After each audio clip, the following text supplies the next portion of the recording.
Welcome to Carrot Cake. And this carrot cake recipe and the shortcake and strawberry sauce recipe are all part of our tools and equipment unit. And so the nice thing about these labs is you're going to use processing equipment and you're going to use heavy equipment, and hopefully you'll be able to see the difference between the equipment types.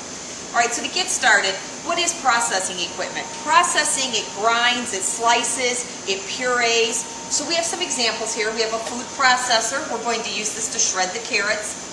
When we do our strawberry sauce, you could use it at this, you could use a blender, or you could use an immersion blender. A mandolin. All of those are processing equipment. Heavy equipment is heavy. It doesn't move. An oven, it's heavy, doesn't move.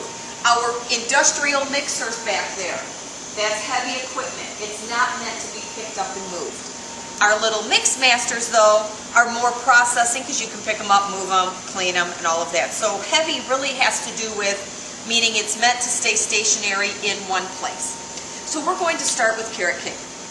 And the first thing the instructions say to do is you need to get a round pan. And I got one where the bottom pops out, but some of them don't. It doesn't matter. And you need to cut a piece of wax paper to fit it. Now, some of the students like to just wing it. And then their wax paper's big, and they just shove some of this up in there. And then this cooks into the cake and defeats the whole purpose. The whole purpose of this is to form a barrier so the cake falls out. But if it's all sloppy, then it doesn't work. So the way you do this is you get your pan, you lay it down, and you trace around it with a pen, kind of like you did when you were in kindergarten. And it makes a mark on here. And then you get a pair of scissors, and I'm simply going to finish cutting this out to keep our demonstration moving swiftly. All right. Now, carrot cake is very rich, and it easily burns to the bottom of the pan. And part of that is because of all the carrots in there, and it also has a lot of richness. So we're going to make sure this doesn't stick. So I'm going to spray the bottom of the pan. Then I'm going to put the parchment paper in. And that's going to help it stick so it doesn't go up the sides of the pan when you're putting in your batter. And I'm actually going to spray this again. Okay? And that way our cake should fall right out when we go to bake. Okay? Alright. The next step is we're going to mix together our dry ingredients. And this is pretty common in baking. You've already done this some. So for this recipe, you had to cut your amounts in half. And I've been teaching this class for quite a while, and students always measure the same ingredient wrong. They do everything right until it gets to the oil. So we're going to talk about the oil. Okay. And so that was our flour and our sugar. And we need to put in our cinnamon, all the dry stuff. And then here's our baking soda, and I believe our salt. Oh, so this might be our baking powder. This is our powder. And then here's our soda and salt. And we pre-measured all of this just to make it easier. You should have your recipe open while you're looking at this so that the directions make sense as we're doing everything. I'm going to use a fork to stir this. You could use a wire whisk, or if you had a sifter, you could sift them all together. Now, the purpose of this is to make it light and airy so there's no lumps or clumps in the flour, and it's also to combine all of your ingredients together.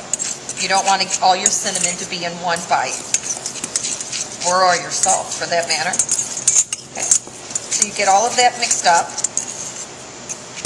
And so then the next thing you do is you put your liquid ingredients in another bowl. So we're going to add our oil. And again, this is the ingredient that many students measure wrong. The recipe calls for 3/4 of a cup, but you need to cut it in half. And 3/4 cut in half is 3/8. I'm not sure what the students do, but they always have way too much oil. Then as their oven bakes, it just completely boils over into a royal mess in the oven. And it's inedible. I think most of them end up doubling it instead of cutting it in half, which means they have 4 times as much oil. So to make this easy, you need a 1/4 cup and 2 tablespoons. That's it. A 1/4 cup and 2 tablespoons is the magic number. Okay? And you need 2 eggs. And the eggs need to be slightly beaten before you put them in there. So I'm going to crack these into a custard cup.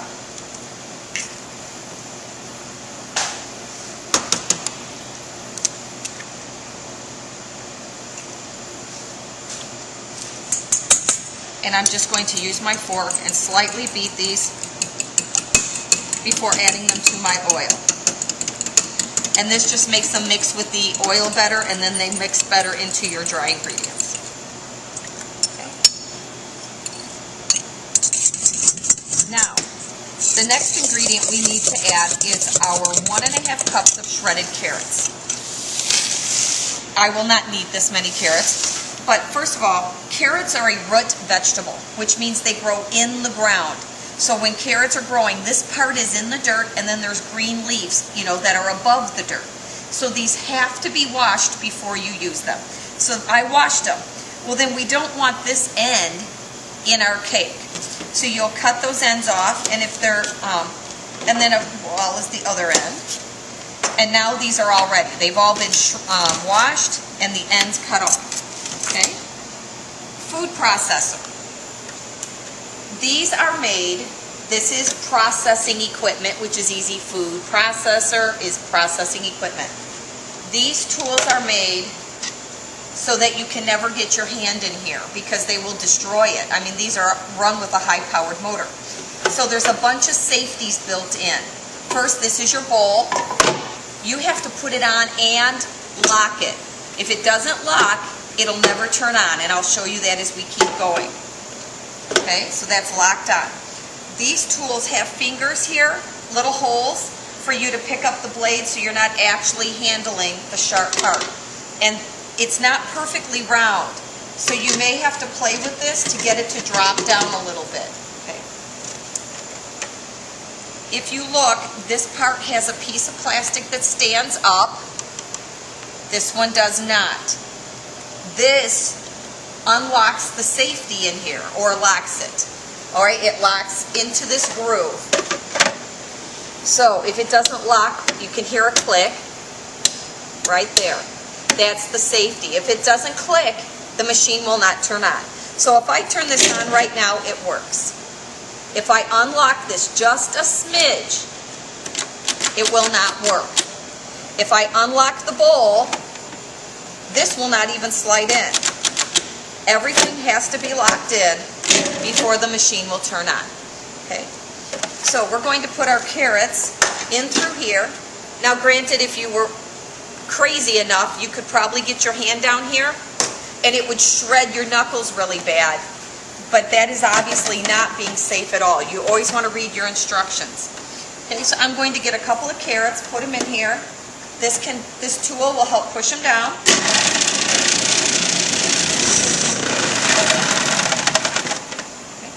And I'm using the pulse motion, so it just shuts off when I'm done.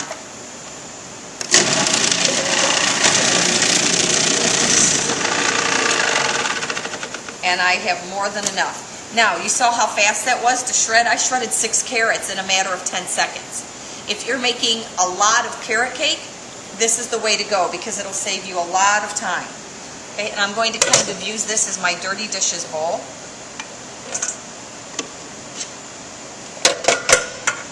And so now I can pop this off and measure. Okay. There's a cup, and that goes right into your liquid ingredients.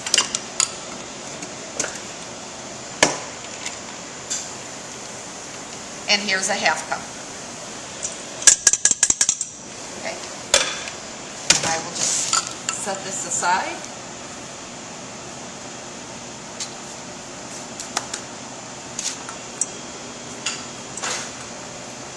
All right, so I'm going to combine this.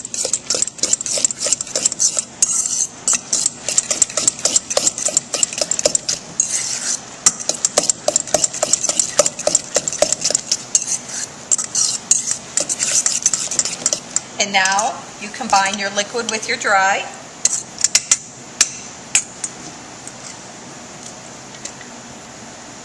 Now, this carrot cake is a much thicker batter than a white cake or a chocolate cake. It's not going to be as thin. A lot of students, I'm surprised, have never had carrot cake, but it is actually very, very good, and it doesn't taste anything like carrots. So no worries if you're not a big fan of carrots. It's actually very, very sweet.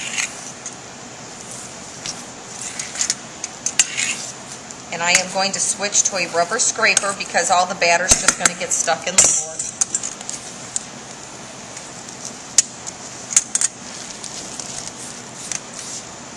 Now, you don't need to beat this to death, all right? You just want to mix it in until you can no longer see large amounts of flour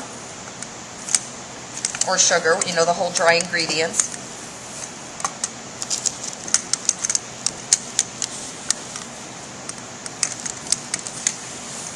The nice thing about this recipe, this batter, is that you do not need a mix master for it. We will use a mix master to make the frosting. All right, we're about there. Okay.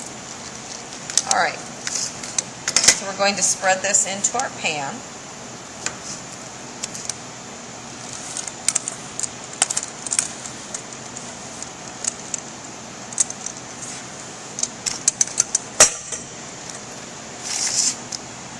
Now, if your cake batter is pouring into the pan, you added way too much oil.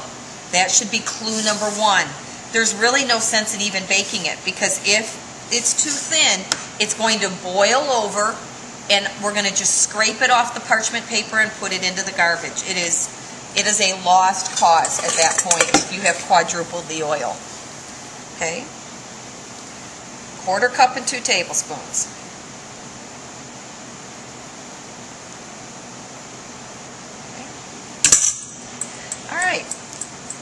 So, to make this more efficient in the oven, you'll write your name on here. So I'll write Mrs. B, and it's actually easier if you use a marker. And then so I'll set this here, and we can get sometimes 5 groups cakes on one pan. All right, so they all fit in the oven, and we know who they belong to when they come off the paper. So I'm going to put this in the oven, and it says that it bakes for about a ½ hour. In this oven that's closer to 20 minutes. So we'll set the timer for 20 and check it then. All right, we're back. Our carrot cake has come out of the oven. Okay, it just springs back at the touch. So we let this cool a little bit, because when baked products come out of the oven, they're very, very moist. They have a lot of steam in them. So we've let it sit. The pan is still pretty warm. All right, but I'm going to get it out. So you take a knife around the edge, and you go all the way around the edge here. And if you recall, we have paper on the bottom of the pan, so that should make that easy to flip out. And I'm still using pot holders because this pan is still pretty warm. Okay, and it fell right out. Okay. And now I'm just going to use this to kind of pick that up. Again, it's still very hot. This is our parchment paper. So you just peel that off, and you have a very nice flat surface to frost. Now, if you take a look at this, you can see it's still pretty moist here. The cake is done, but it needs to, some of that moisture is going to kind of get sucked back into the cake as it cools. And a lot of it will escape because it's steam. So you don't want to frost it when it's warm, because it'll just melt the icing. So we're going to frost these tomorrow in class, and I will see you then. Hi, welcome back to Carrot Cake, and today we're going to make our frosting and frost our carrot cake. So in the bowl I have a ½ cup of softened butter, and a ½ cup is 1 stick, and 8 ounces of cream cheese. So the first thing we're going to do, and it needs to be soft. If it's really hard and just out of the refrigerator, your frosting is going to be very hard to spread. So I'm going to turn this on, and you mix those together and blend them. Now you blend them using the wire whip attachment on your Mix Master, so that it'll incorporate a lot of air and make it much easier to spread. Okay. And now I'm just going to add 2 teaspoons of vanilla. This is a very, very simple cream cheese frosting recipe. Cream cheese frosting is typically the icing that goes on carrot cake.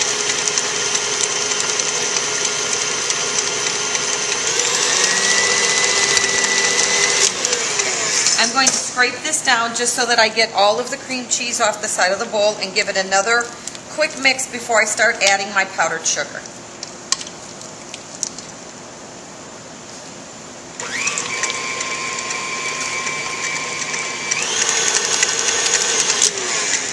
Okay, the recipe calls for 5.5 to 6 cups of powdered sugar, and it's not an exact measurement because it depends on how much moisture your powdered sugar is going to absorb. So the best icing is made with powdered sugar that has been sifted through a sifter. And I wanted to show you, if you don't have a sifter at home, you can use a wire whip, and you just kind of keep going through and letting that powdered sugar break through so that there's no clumps in it, and that will make your frosting much smoother. Okay, you don't want lumpy frosting. So I'm just going to start adding. This does not have to be super exact because you're going to judge it based on your icing. But I'm going to add a cup at a time on very low speed, because if you turn this on high, we're going to be in a cloud of sugar. Okay, we'll be right back while this. Okay, we're back, and I've added 4.5 cups of powdered sugar, and I'm letting this mix so that it's nice and smooth. I would like to show you the consistency. This has to be thin enough that you can spread it, but it has to be thick enough that it holds its shape. So I personally like this consistency right here. So I am going to go with this. All right. And I'm just going to gently kind of tap this. You don't need to go real hard, but that'll get a lot of your frosting off of your wire whip attachment. Okay? All right. So one thing we're going to do is we are going to practice decorating a 2-layer cake. If any of you go into the baking industry, you will never frost just 1 layer of cake. It will always be 2 layers. So what we're going to do just for our practice is we're going to cut this in half. Okay, and I'm going to throw on some gloves. And then, since I'm handling food that's already been cooked, all right, and I am going to put a thin layer. I'm going to actually just take this one off and get it out of the way. All right, and I have a clean plate underneath here. Okay. All right, so I'm going to put a real thin layer of frosting here. Now, the best tool to use for frosting a cake is a straight edge spatula, okay? So I'm just going to get a little bit of frosting here and put a layer on here.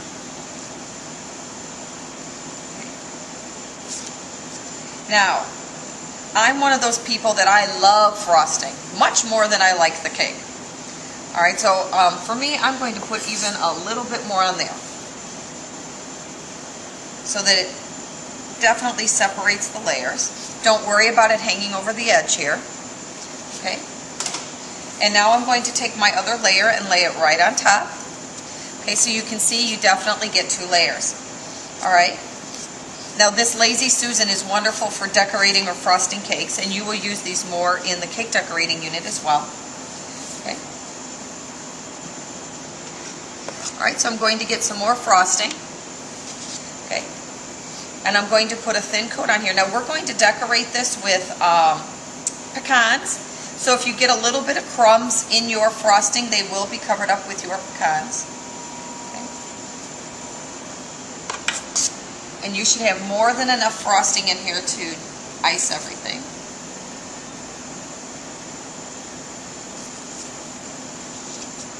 Now, you can put paper underneath your cake so that if you get frosting on the plate, then you pull that paper out. And we'll show you that technique in the cake decorating unit.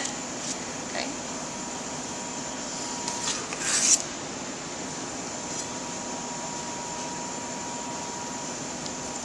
But you are on very limited time in this lab, so we want you to just get some practice frosting the cake. And then you guys will be dividing this up and cleaning up for the day.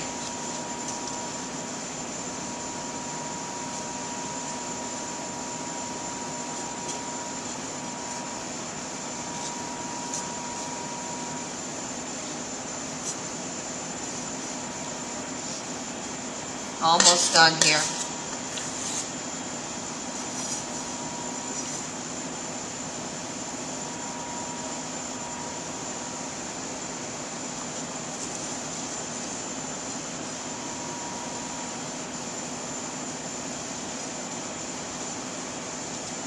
Okay, some of the students just like to put pecans on the top. Some like to put them on the sides and not on the top. Some just sprinkle them all over. All right, so right now for this purpose, I'm just going to put them on top to show you what this looks like. So you can take them here, and then you spread them out and just gently press them into the frosting.